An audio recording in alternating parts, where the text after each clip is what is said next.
আমি এক জানাজায় ছিলাম একবার, বাপের জানাজা ছেলে পড়াইতেছিল, কিন্তু আল্লাহু আকবার বলতে পারতেছিল না, কান্নারে কানতে। ছেলে আলেম ছিল, কানতে কানতে কানতে কানতে বাপের জানাজা ছেলে পড়ানো, বোঝেন না, আল্লাহু আকবার বলতে পারতেছিল না, কান্নায় ভাঙ্গা পড়তেছিল। একবার বড় কষ্ট করে জোরে আল্লাহু আকবার বলে উঠছে। জানাজা শেষ, আমার মন বলতেছিল যেন বাবা মাফ হয়ে গেছে। আমি সাথীদেরকে বলতেছিলাম যে আমি জানি না, আমার মন বলে এই বাবাকে আল্লাহ শাস্তি দিবে না।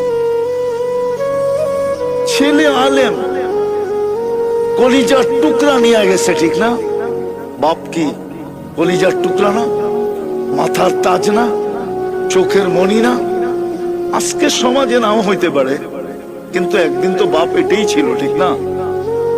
নিয়ে গেছে যিনি, তার বিরুদ্ধে যাওয়া উচিত ছিল, কিন্তু ছেলে কান্না ধরা কানছেন বটে, কিন্তু কান্না ধরা শেষমেশ কি বলছে? আল্লাহু আকবার, মালিক তুই বড়।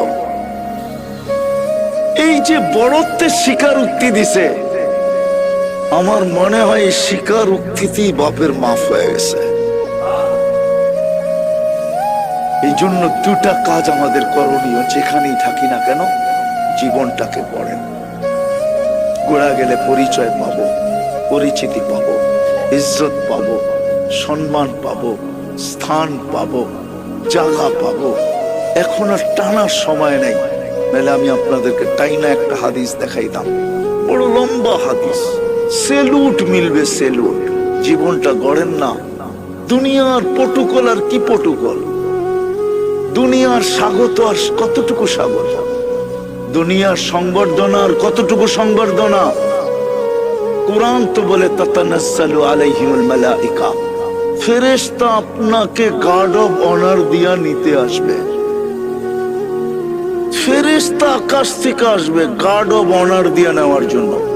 তাতানাজ্জালু আলাইহিমুল মালাইকা, আয়েশা আশ্বস্ত করবে, আল্লাহ তাখাফু, তোমার ভয় নাই, ওয়ালা তাহজানু, তোমার কোনো চিন্তাও নাই। আমরা কে চিনো? নাহনু আউলিয়াউকুম ফিল হায়াতিদ দুনিয়া ওয়া ফিল আখিরাহ। আমরা জানি দুনিয়াওয়ালারা কবরে রাইখাই চলে আসবে, আর খবর নিবে না। আছে এখানে লোক আছে, বাপকে কবর দেওয়ার পরে আজ পর্যন্ত সুযোগ হয় না একবার বাপের কবরের পাশে দাঁড়ানো। দুনিয়াওয়ালারা কবর দিয়ে চলে আসবে, সঙ্গ দিবে না,